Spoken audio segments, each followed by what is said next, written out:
In this video, we will walk through logging in, facility syncing, and the very basics of intelliSPEC.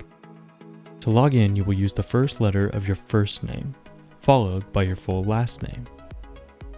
Then, enter your password. Finally, you will input your server URL and simply log in.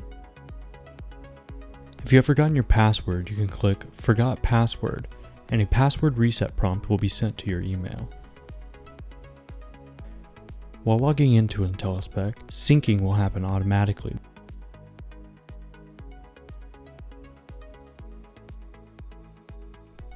Next, you will select your facility.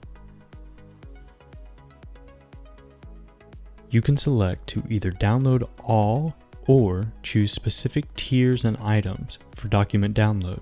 This will make download faster for retrieving specific items. Next, you will enter your 4-digit PIN. On the top left, you can click the About tab to ensure that your version of intelliSPEC is up to date. Click Hierarchy to see all of your facility tiers.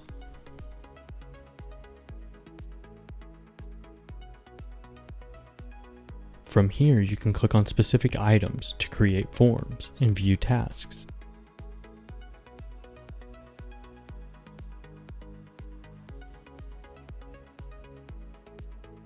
If you want to change facility, you can click on the top middle drop-down menu, which will have your facility name. Be sure that if you change facility, you must click Facility Sync in order to resync new facility data. All assigned forms and tasks done on the iPad will appear here.